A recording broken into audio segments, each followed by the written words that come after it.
ప్రియ దేవుని బిడ్డలారా, బైబిల్ చదవటం వినటం వల్ల మనలో విశ్వాసం పెరుగుతుంది. మన మార్గానికి త్రోవ చూపుతుంది. సమస్త జనులను శిష్యులనుగా చేయుడి మత్తయి 28:19 వచనంలో దేవుని వాక్యం తెలియచేస్తోంది. తెలుగు బైబిల్స్ను ఆర్ఆర్కే మూర్తి గారు రీసెర్చ్ చేసి విశ్లేషణ చేసిన బైబిల్లోని ప్రతి అధ్యాయాలను వచనాలను వరుస క్రమంలో అనగా ఆదికాండం నుండి ప్రకటనా గ్రంథం వరకు ఇవ్వబడుతుంది. ప్రతి ఒక్కరూ ఆధ్యాత్మికంగా విశ్వాసంలో బలపడి మీ జీవితంలో ఎదుర్కొంటున్న సమస్యల నుండి విడుదల పొందండి. ప్రతి ఒక్కరూ మీ దీవెన టీవీని సబ్స్క్రైబ్ చేసి ఈ వాక్యాన్ని లైక్ చేసి మీ మిత్రులకు బంధువులకు షేర్ చేయండి. దేవుని సువార్తను ప్రకటింపబడుటలో మీరు పాలిభాగస్తులు కండి. క్రీస్తునందు ప్రియ సోదరీ సోదరులారా, మీకందరికీ శుభం. బాగున్నారా? ప్రియ శ్రోతలు, మీ బైబిళ్లు తెరవండి. ఈరోజు మన పాఠం లూకాసు వార్త 11వ అధ్యాయం. జాగ్రత్తగా వినండి. ఆయన ఒక చోట ప్రార్థన చేస్తూ ఉన్నాడు. ప్రార్థన చాలించిన తరువాత ఆయన శిష్యులలో ఒకడు అడిగాడు, ప్రభువా, యోహాను తన శిష్యులకు నేర్పినట్లుగా మాకు ప్రార్థన చేయడం నేర్పు. అందుకాయన అన్నాడు, మీరు ప్రార్థన చేసేటప్పుడు, తండ్రి, నీ నామము పరిశుద్ధపరచబడునుగాక, నీ రాజ్యము వచ్చునుగాక, మాకు కావలసిన అనుదినాహారము దినదినము మాకు దయచేయి. మేము మాకచ్చి ఉన్న ప్రతివానిని క్షమిస్తున్నాము గనుక మా పాపములను క్షమించు, మమ్ములను శోధనలోనికి తేవద్దు అని పలకండి. ప్రియ శ్రోతలు, వింటున్నారా? ప్రార్థన విజ్ఞాపన అనే అంశం దేవుని రాజ్య సారాంశం. యేసు ప్రభువు మనకిచ్చిన మాదిరి ప్రార్థన కేవలం మనం తిరిగి తిరిగి వల్లించటానికి కాదు. ప్రార్థన సూత్రమిది. దీనిని మనం ఎంతైనా విపులీకరించవచ్చు, పొడిగించవచ్చు. రాజ్యం ఎప్పుడో భవిష్యత్తులో వస్తుంది అని మాత్రమే కాదు, ఈ ప్రార్థనలోని అంశాలన్నీ వర్తమాన కాలానికి చెందినవే. ఆరాధన అనేది ఏదో 4 పడికట్టు మాటలతో సరిపోయేది కాదు. మనం కేవలం రొట్టె కోసం, అన్నం కోసమే కాదు, ఎన్నెన్నో అక్కరలు మనకున్నాయి, అవన్నీ అడగవచ్చు. క్షమాపణ మనకు అనేక సందర్భాలలో అవసరమవుతుంది. మన జీవితంలోకి దేవుని రాజ్యాన్ని తేవాలి. ఇహలోకమందు ఏర్పడే పరిస్థితుల్లోకి దేవుని రాజ్య విధానాలను తేవాలి, ప్రయోగించాలి, పరిష్కరించాలి.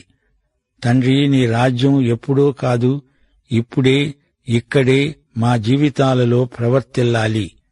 ఈ మాదిరి ప్రార్థన ఆధారంగా మనం ప్రార్థించడం నేర్చుకోవాలి. మన ప్రార్థనల్లో విజ్ఞాపన ఎంతో అర్థవంతమైనది. ఆయన రాజ్యానికి మనం రాయబారులం. ఈ రాజ్యంలోకి అనేక మందిని తేవాలి. యేసు ప్రభువు దేవుని రాజ్యానికి ఎంత ప్రాముఖ్యమిచ్చాడో గమనించారా శ్రోతలు? మనం ఈ లోక పరిస్థితులకు దేవుని రాజ్య నియమాలను ప్రయోగించి మార్చగలం. అందుకే ఈ ప్రార్థన. యేసులాగా ప్రార్థించడం నేర్చుకోవాలని శిష్యులు ఆశించారు.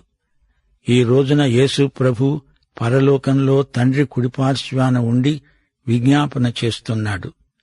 ప్రభు, ప్రార్థించటం మాకు నేర్పు అనే ప్రార్థన ఎంతో అర్థవంతమైనది. ఇక్కడ శిష్యులు అడిగింది ప్రార్థన మాటల కోసం, ప్రార్థన పద్ధతి కోసం కాదు. ప్రభు, నీవిప్పుడే ప్రార్థించావు, నీలాగా ప్రార్థించటం మాకు నేర్పు. ప్రియ శ్రోత, ప్రార్థనను గురించిన సాంప్రదాయికమైన అలవాట్లు, విధానాలు మాత్రమే ప్రార్థన కాదు. యోహాను శిష్యులు తమ గురువు వద్ద ప్రార్థన నేర్చుకున్నారు. మరి నీవు ప్రార్థించేది ఎలాగో అది మాకు నేర్పవు అని అడుగుతున్నారు. యోహాను ప్రార్థనాపరుడు, భక్తులందరూ గొప్ప ప్రార్థనాపరులే. ఈ రోజున ప్రార్థనారాహిత్యమే వ్యక్తిగత క్రైస్తవులకు గాని, సంఘాలకు గాని గొప్ప బలహీనతగా పరిణమించింది. తండ్రితో ఆయన పిల్లలు మాట్లాడతారు, అదే ప్రార్థన. అందులో ఆడంబరమేమీ లేదు. దేవుని చిత్తమును గురించిన ఉత్కంఠను మనం వెలిబుచ్చాలి. విశ్వాసుల ప్రార్థనాంశాలను ప్రభు ఇందులో సూచించాడు. రక్షణ లేని వారి ప్రార్థన కాదిది. దేవా, పాపినైన నన్ను కరుణించు అనేది వారి ప్రార్థన. ఎఫెసీ పత్రిక 4:32 పౌలన్నాడు, ఒకని ఎడల ఒకడు దయ కలిగి కరుణాహృదయులై క్రీస్తునందు దేవుడు మిమ్ములను క్షమించిన ప్రకారము మీరును ఒకరినొకరు క్షమించండి. ప్రార్థించటం ఎలాగా అంటే యేసు ప్రార్థించినట్లు. అది పరిశుద్ధాత్మే మనలో ప్రవర్తిల్లేటట్లు చేస్తాడు. లూకాసు వార్త 15:5 నుండి, మీలో ఎవనికైనా ఒక స్నేహితుడు ఉండగా అతడు అర్ధరాత్రి వేళ ఆ స్నేహితుని వద్దకు వెళ్లి అన్నాడు, స్నేహితుడా, నాకు 3 రొట్టెలు బదులివ్వు. నా స్నేహితుడు ప్రయాణము చేస్తూ మార్గములో నా వద్దకు వచ్చాడు. అతనికి పెట్టడానికి నా వద్ద ఏదీ లేదు. అతడు ఇలా అడిగితే, ఇతడు లోపలనే ఉండి, నన్ను తొందర పెట్టవద్దు, తలుపు వేసి ఉన్నది, నా చిన్న పిల్లలు నాతో కూడా పండుకొని ఉన్నారు, నేను లేచి ఇవ్వలేను అంటాడా? అతడు తన స్నేహితుడైనందున లేచి ఇవ్వకపోయినా అతడు సిగ్గుమాలి మాటిమాటికి అడుగుట వల్లనైనా లేచి అతనికి కావలసినవన్నీ ఇస్తాడు అని మీతో చెప్తున్నాను. అలాగే మీరు అడగండి, మీకు ఇవ్వబడుతుంది. వెదకండి, మీకు దొరుకుతుంది. అడిగే ప్రతివానికి ఇవ్వబడుతుంది, వెదికేవానికి దొరుకుతుంది, తట్టేవానికి తీయబడుతుంది అని మీతో చెప్తున్నాను. మీలో తండ్రి అయినవాడు తన కుమారుడు చేపనడిగితే చేపకు ప్రతిగా పామునిస్తాడా? గుడ్డునడిగితే తేలునిస్తాడా? కాబట్టి మీరు చెడ్డవారై ఉండి మీ పిల్లలకు మంచి ఈవులను ఇవ్వడం ఎరిగి ఉండగా, పరలోకమందున్న మీ తండ్రి తనను అడిగేవారికి పరిశుద్ధాత్మను ఎంతో నిశ్చయంగా అనుగ్రహిస్తాడు. ప్రియశ్రోతలు, ఈ ఉపమానం జాగ్రత్తగా పరిశీలించవలసిన పోలిక. ఎడతెగక అదే పనిగా తొందర చేసి వేళగాని వేళలో తలుపు కొట్టి తట్టి నిద్రలేపి తనకు కావలసింది అతడు తెచ్చుకున్నాడు. కాని మన దేవుడు అలా కాదు.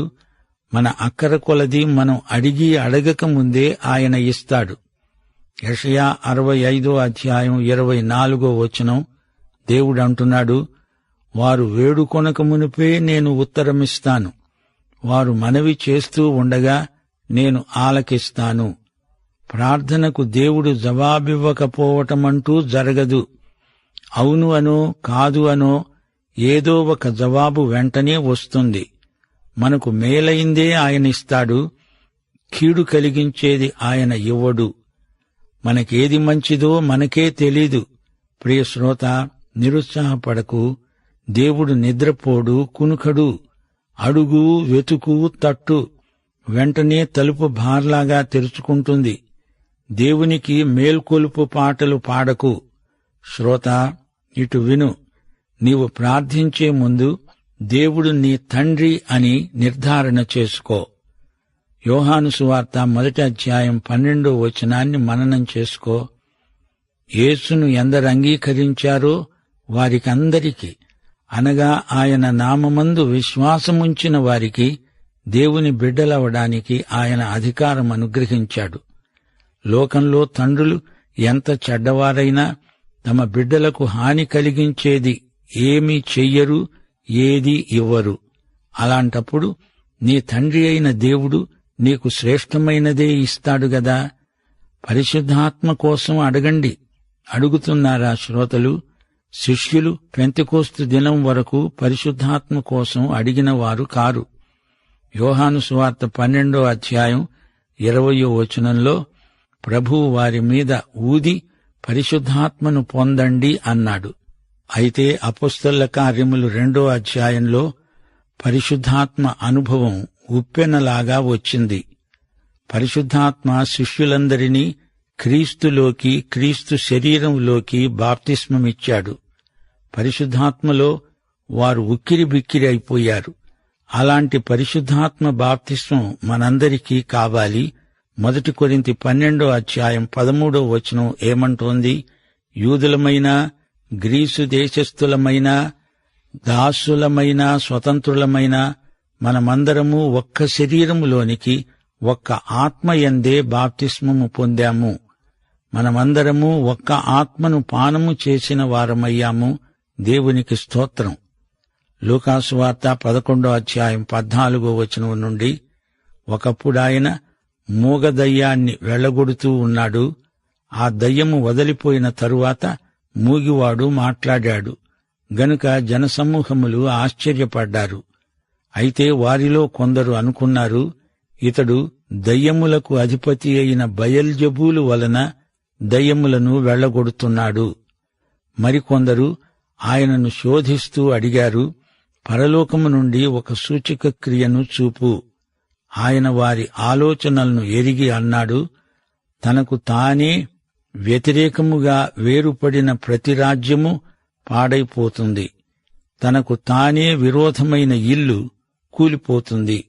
సైతాను తనకు వ్యతిరేకముగా తానే వేరుపడిన ఎడల అతని రాజ్యము ఎలా నిలుస్తుంది? నేను బయల్జెబూలు వలన దయ్యములను వెళ్లగొడుతున్న ఎడల మీ కుమారులు ఎవని వలన వెళ్లగొడుతున్నారు?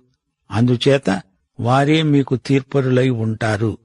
అయితే నేను దేవుని వేలితో దయ్యాలను వెళ్లగొడుతున్న ఎడల నిశ్చయముగా దేవుని రాజ్యము మీ వద్దకు వచ్చింది.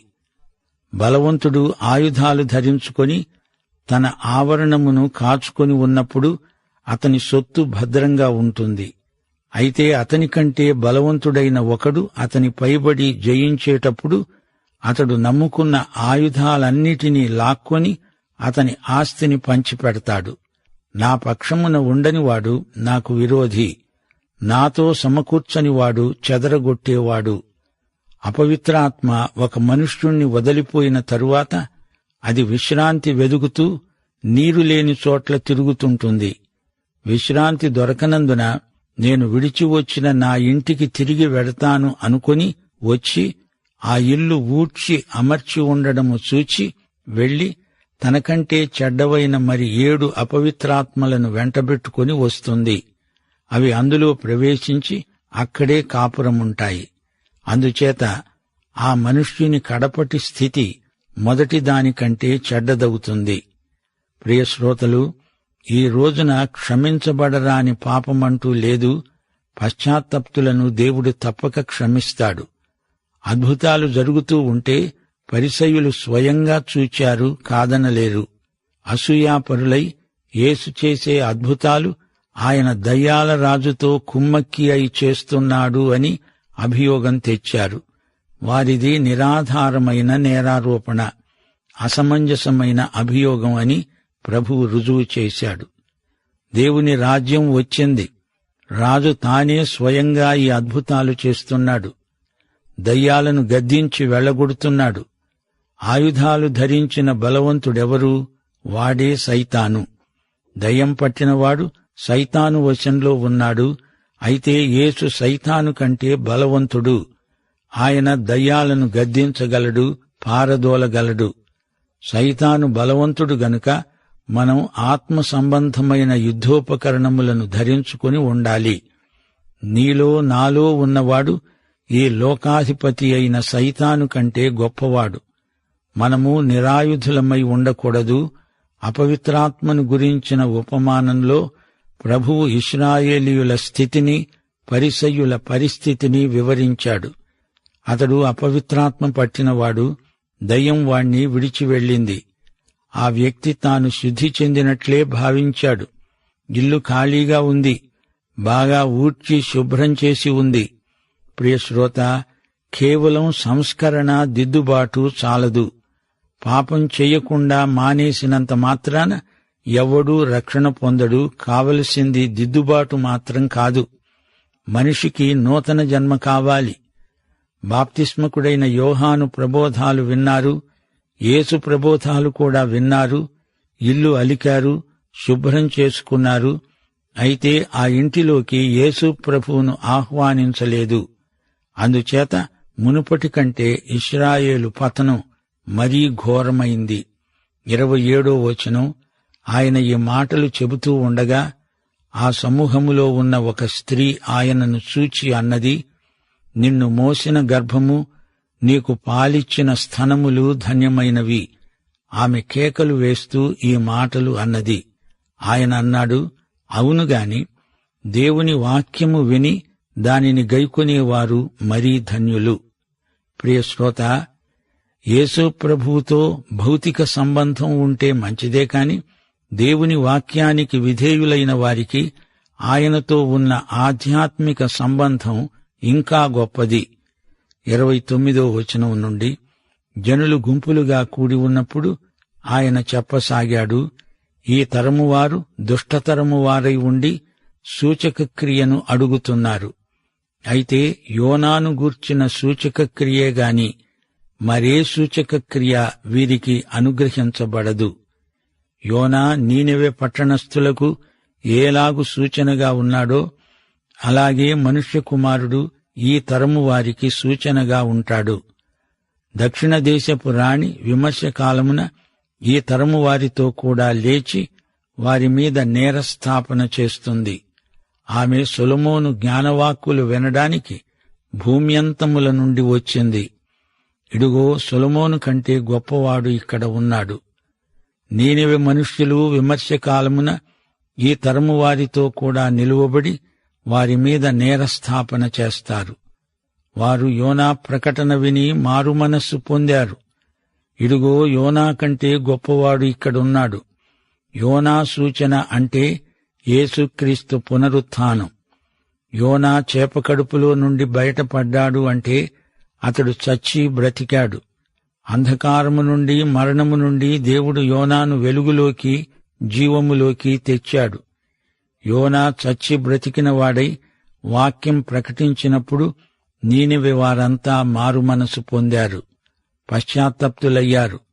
అయితే ఇప్పుడు ఈ ఇశ్రాయేలీయులు యోనా కంటే శ్రేష్ఠుడైన యేసు మాటలు విని కూడా మారు మనస్సు పొందటం లేదు.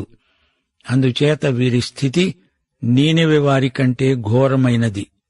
33వ వచనం నుండి, ఎవ్వడూ దీపము వెలిగించి చాటు చోటనైనా మంచము కిందనైనా పెట్టడు గాని లోపలికి వచ్చేవారికి వెలుగు కనపడడానికి దీపస్తంభము మీదనే పెడతాడు.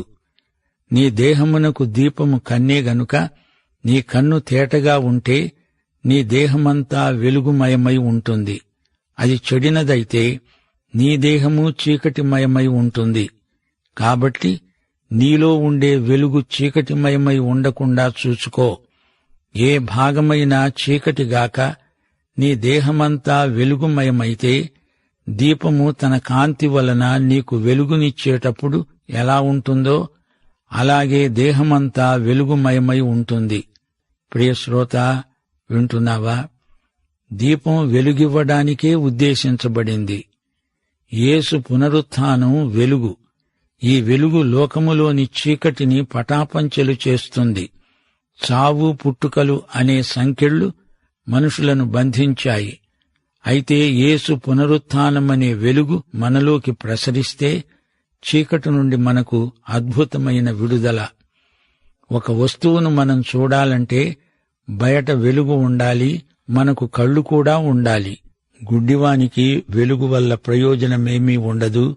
కండ్లున్నా బయట చీకటి అలుముకొని ఉంటే ఏమీ చూడలేవు. ప్రజలు ఆధ్యాత్మికంగా గుడ్డివారైనందుచేత నీతి సూర్యుడైన యేసును చూడలేకపోతున్నారు. శోచనీయం. 37వ వచనం నుండి, ఆయన మాట్లాడుతూ ఉండగా ఒక పరిసయ్యుడు తనతో కూడా భోజనము చేయడానికి పిలువగా ఆయన లోపలికి వెళ్లి భోజన పంక్తిలో కూర్చున్నాడు. ఆయన భోజనానికి ముందుగా స్నానము చేయలేదని ఆ పరిసయ్యుడు చూచి ఆశ్చర్యపడ్డాడు. అందుకు ప్రభువు అన్నాడు, పరిసయ్యులైన మీరు గిన్నె పళ్ళెము వెలుపల శుద్ధి చేస్తారు గాని మీ అంతరంగము దోపిడితో చెడుతనముతో నిండి ఉన్నది. అవివేకులారా, వెలుపలి భాగమును చేసినవాడు లోపటి భాగమును చేయలేదా? కాగా మీకు కలిగినవి ధర్మం చెయ్యండి, అప్పుడు మీకన్నీ శుద్ధిగానే ఉంటాయి. అయ్యో పరిసయ్యులారా, మీరు పుదీనా, సదాపు మొదలైన ప్రతి కూరలో 10వ వంతు చెల్లిస్తున్నారే గాని న్యాయమును దేవుని ప్రేమను విడిచిపెడుతున్నారు. వాటిని మానక వీటిని చేయవలసి ఉంది. అయ్యో పరిసయ్యులారా, మీరు సమాజ మందిరములలో అగ్రపీఠములను, సంత వీధులలో వందనములను కోరుతున్నారు. అయ్యో, మీరు కనపడని సమాధుల వలె ఉన్నారు. వాటి మీద నడిచే మనుష్యులు అవి సమాధులని ఎరుగరు. శ్రోతలు వింటున్నారా? యేసు పరిసయ్యులను ఎడాపెడా గద్దిస్తున్నాడు. మతాచారాలకు ఎంతో ప్రాముఖ్యమిచ్చి అంతరంగ శుద్ధిని నిర్లక్ష్యం చేసే వారి ఛాందసత్వాన్ని ప్రభువు గర్హిస్తున్నాడు. వారి ఆధ్యాత్మికత బయటి వేషం కిందికి దిగజారింది. దేవునికి హృదయశుద్ధి కావాలి. హృదయ మాలిన్యం వారి ఆధ్యాత్మిక దృష్టిని నాశనం చేసి విడిచింది. అయ్యో అయ్యో అయ్యో అని 3 సార్లు ప్రభువు వారిని గద్దించాడు. వారి అపసవ్య ప్రవర్తనకు ఆయన ఎంతగానో నొచ్చుకున్నాడు. వారి విలువలు తారుమారైపోయాయి. కొన్ని చేస్తున్నారు, మంచిదే, గాని చేయకుండా విడిచిపెట్టినవి ఎన్నో ఉన్నాయి. ప్రియశ్రోత, నీ సంగతేమిటి? ఆంతరంగికమైన శుద్ధి, శుచి మొదలైన వాటికి మతాచారాలు ప్రత్యామ్నాయం కావు అని గ్రహించావా? 45వ వచనం నుండి, అప్పుడు ధర్మశాస్త్రోపదేశకుడొకడన్నాడు, బోధకుడా, ఈలాగు మాట్లాడి మమ్ములను కూడా నిందిస్తావా? అందుకాయన అన్నాడు, అయ్యో ధర్మశాస్త్రోపదేశకులారా, మోయ శక్యము కాని బరువులను మీరు మనుష్యుల మీద మోపుతారు, గాని మీరు వేలితోనైనా ఆ బరువులను ముట్టరు. అయ్యో, మీ పితరులు చంపిన ప్రవక్తల సమాధులను మీరు కట్టిస్తున్నారు. కావున మీరు సాక్షులై మీ పితరుల కార్యములకు సమ్మతిస్తున్నారు. వారు ప్రవక్తలను చంపారు, మీరు వారి సమాధులు కట్టిస్తారు. అందుచేత దేవుని జ్ఞానము చెప్పినదేమనగా, నేను వారి వద్దకు ప్రవక్తలను, అపోస్తలులను పంపుతాను. వారు కొందరిని చంపుతారు, కొందరిని హింసిస్తారు. కాబట్టి లోకము పుట్టినది మొదలుకొని, అనగా హేబెలు రక్తము మొదలుకొని, బలిపీఠానికి మందిరమునకు మధ్య నశించిన జకర్యా రక్తము వరకు చిందించబడిన ప్రవక్తలందరి రక్తము నిమిత్తము ఈ తరము వారు విచారించబడతారు. నిశ్చయముగా ఈ తరమువారు ఆ రక్తము నిమిత్తమే విచారించబడతారు. అయ్యో ధర్మశాస్త్రోపదేశకులారా, మీరు జ్ఞానమని తాళపు చెవిని ఎత్తుకుపోయారు. మీరు లోపల ప్రవేశించరు, ప్రవేశించే వారిని అడ్డగిస్తారు. శ్రోతలు, పరిసయ్యులు బాహిరమైన ఆచారాలకు ప్రాముఖ్యమిస్తే, శాస్త్రులు యథార్థత లోపించిన మాటలు పలుకుతున్నారు. తాము చెయ్యరు, ఇతరులకు చెబుతారు. ఆధ్యాత్మికంగా ప్రవర్తించే వారిపై నిందలు వేస్తారు. భౌతికం, ఆధ్యాత్మికం ఈ రెండిటి సమన్వయం లోపించిన మతం వీరిది. లేఖనాలను నిరర్థకం చేస్తున్నారు. ప్రియశ్రోత, లేఖనముల వెలుగులో నీ స్వంత జీవితాన్ని పరీక్షించుకో. 53, 54 వచనాలు. ఆయన అక్కడి నుండి వెళ్ళినప్పుడు శాస్త్రులు, పరిసయ్యులు ఆయన మీద బాగా పగబట్టి ఆయన మీద నేరం మోపాలని ఉండి, ఆయన నోటి నుండి వచ్చే ఏ మాటనైనా పట్టుకోవడానికి పొంచి ఉండి వెతుకుతూ చాలా సంగతులను గూర్చి ఆయనను మాట్లాడించసాగారు. పాఠం ఇంతటితో సమాప్తం. ప్రార్థన. ప్రభువా, దేవా, నీకు మా హృదయపూర్వకమైన కృతజ్ఞతాస్తుతులు సమర్పిస్తున్నాం. నేటి పాఠమందు పరిశుద్ధాత్మ మాకు బయలుపరచిన సత్యాలన్నీ మా జీవితాలకు అన్వయించుకొని మేలు పొందినట్లు, ఆశీర్వదించబడినట్లు నీ బిడ్డలమైన మమ్మును బలపరచుమని, మీ కృప మాపై సమృద్ధిగా వర్షించుమని, ప్రతి అక్కరను తీర్చగలిగిన నీ వాక్యము కొరకై మరి ఒకసారి మీకు కృతజ్ఞతాస్తుతులు సమర్పిస్తూ, మా శ్రోతలందరినీ, వారి కుటుంబములను మీ హస్తములకు అప్పగిస్తూ, యేసుక్రీస్తు వారి శుభనామమున ప్రార్థన చేస్తున్నాము తండ్రి. మన ప్రభు అయిన యేసుక్రీస్తు వారి దివ్య కృప, తండ్రి అయిన దేవుని పరమ ప్రేమ, పరిశుద్ధాత్మ యొక్క అన్యోన్య సహవాసము, సమాధానము మనకందరికీ ఇప్పుడు ఎల్లప్పుడూ సదాకాలము తోడై ఉండునుగాక. ఆమేన్.